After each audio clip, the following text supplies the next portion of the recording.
लड़की ने अपने पालतू जानवर को पकड़ा और सीवर की ओर भागी। 4 लाल कान वाले स्लाइडर और एक छोटे चूहे को छोड़ दिया।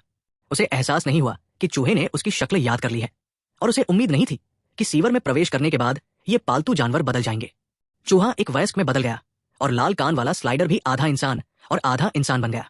प्यारे छोटे लोगों को देखकर कछुआ चूहे ने एक पिता की तरह काम किया और उनकी देखभाल की। थोड़ा बड़ा हुआ इंसान बाहर की रंगीन दुनिया को देखता था और उसके लिए तरसता था, लेकिन वो अपने दिल में जानता था कि समृद्धि केवल सतह पर थी। शहर पर गिरोह का नियंत्रण था। भविष्य में उन्हें जीवित रहने देने के लिए उसे हर दिन इन कछुए बेटों को प्रशिक्षित करना पड़ता था। सबसे विचित्र बात यह थी कि उसने गलती से एक मानव मस्तिष्क वाली मार्शल आर्ट की गुप्त पुस्तक उठा ली। वो बिना किसी शिक्षक के मार्शल आर्ट मास्टर बन गया। बाद में उसने अपने 4 बेटों को जो कुछ भी सीखा था उसे ध्यान से बताया। सबसे बड़े दा विंची ने दोहरी तलवारों का उपयोग करना सीखा। दूसरे आइंस्टीन ने एक लंबी छड़ी का उपयोग करना सीखा। तीसरे राफेल ने एमी स्वीवर का उपयोग करना सीखा। और सबसे बड़े माइकल एंजेलो ने ननचैकस का उपयोग करना सीखा। वयस्कता समारोह के बाद वे सभी ने खुद का प्रतीक होने वाले आंखों के मुखौटे पहने। सबसे बड़े ने नीले कपड़े पहने और सबसे बड़े भाई की तरह दिख रहे थे। दूसरे ने बैंगनी कपड़े पहने, उसके सिर पर एक बहुकार्य प्रदर्शन आंख थी, साथ ही एक पढ़ने का चश्मा था। और तीसरे ने शिक्षक फैंग शब्दों के साथ एक लाल हेडस्कार्फ पहना था। नारंगी वाला एक डोजिंग था। अब तक 4 सदस्यीय निंजा कछुए समूह आधिकारिक तौर पर स्थापित हो चुका था, और तब से रात के आसमान में न्याय की एक शक्ति थी जो शहर में अंधेरे ताकतों के खिलाफ लड़ रही थी। जिस तरह से ये कछुए अपना कौशल दिखा रहे थे, जिस लड़की ओनील को रिहा किया गया था वो भी बड़ी होकर एक रिपोर्टर बन गई थी। चूंकि कंपनी में उसकी कोई उपलब्धि नहीं थी और उसके नेता उसे नजरअंदाज करते थे, इसलिए सबसे ज्यादा चर्चित समाचार सामग्री पाना उसकी सबसे बड़ी इच्छा बन गई। उस दिन वो मेट्रो स्टेशन से गुजरी और अचानक उसने देखा कि बड़ी संख्या में लोग भाग रहे हैं। उसकी पेशेवर संवेदनशीलता ने उसे ट्रेन से उतारकर तुरंत मेट्रो स्टेशन की ओर भागने पर मजबूर कर दिया। वो इस अवसर का उपयोग पहली बार समाचार जानकारी प्राप्त करने और नेता का ध्यान आकर्षित करने के लिए करना चाहता था। हालांकि घटनास्थल पर पहुंचने से पहले ही उसे बदमाशों ने पकड़ लिया, इसलिए वो सफलतापूर्वक बंधक बन गई। ये बदमाश शहर के सबसे बड़े गिरोह है। इस बार उनकी कार्रवाई का लक्ष्य 4 निंजा कछुए ओनील को बाहर निकालना है, जो उनके साथ मेल मिलाप नहीं कर सकते। हालांकि वो एक बंधक था, फिर भी वो अपना काम नहीं भूला और चुपके से अपना मोबाइल फोन लेकर वीडियो रिकॉर्ड करने लगा। नतीजतन जैसे ही उसने कोई कदम उठाया उसे खोज लिया गया। जैसे ही गैंगस्टर उसे मारने वाले थे, उसके चारों ओर की लाइटें अचानक बुझ गई। एक मेट्रो आ गई और चारों कछुए ट्रेन से कूद गए और एक पल में सभी गैंगस्टरों को नीचे गिरा दिया। ओनील अंधेरे की वजह से वीडियो रिकॉर्ड नहीं कर पाया और उसने देखा कि कछुए भाग गए हैं और उनका पीछा कर रहे हैं। इस समय बिगफुट गैंग के सभी सदस्यों को नहीं बख्शा गया और सभी को कोने में बांध दिया गया। जब पुलिस पहुंची तो ओनील भी मेट्रो स्टेशन से बाहर भागा और देखा कि कछुओं के भागने का रास्ता वास्तव में एक ऊंची इमारत थी। काम की खातिर उसने भी कड़ी मेहनत की और सीढ़ियों पर चढ़ गया। जैसी कि उम्मीद थी, उसने दिग्गज निंजा कछुए को ढूंढ लिया। थोड़ी देर के लिए उत्साह के कारण वो तस्वीरें लेते समय फ्लैश बंद करना भूल गया।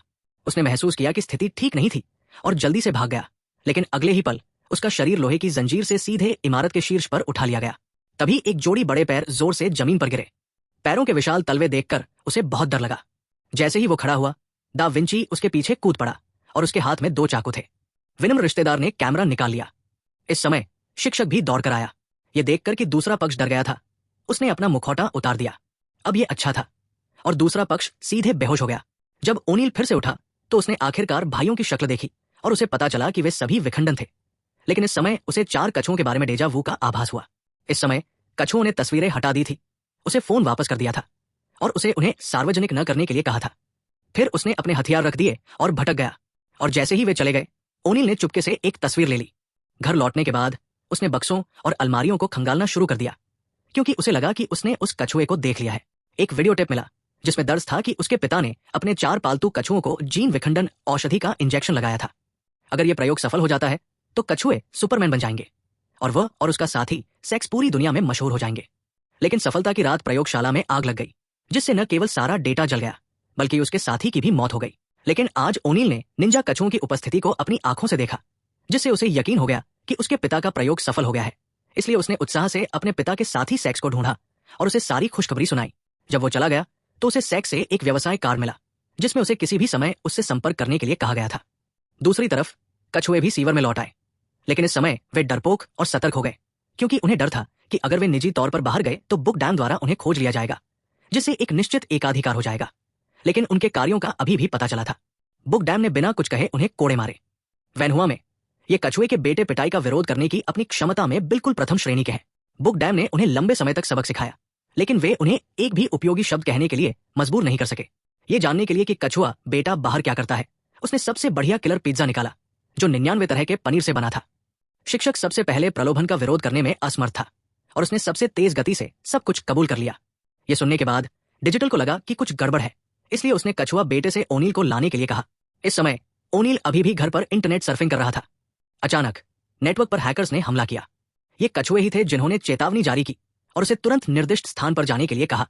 ओनील, जो डेट के लिए अकेला आया था, को हुड पहनाया गया और सीवर में आमंत्रित किया गया। जैसे ही वे मिले, उसे उस वर्ष छोड़े गए चूहों ने किताबों की दुकान से बाहर निकाल दिया और उस वर्ष प्रयोगशाला के बारे में सब कुछ बता दिया। लेकिन जब उसे पता चला कि कछुए की तस्वीर सेक्स को पता चल गई थी, तो उसे तुरंत लगा कि कोई आपदा आने वाली है। इस समय कमरे में अचानक अलार्म बज उठा और हथियारबंद लोगों का एक समूह उनकी ओर दौड़ पड़ा। ओनील को तब एहसास हुआ कि सेक्स ने उनके कल पर एक पोजिशनिंग सिस्टम लगाया था।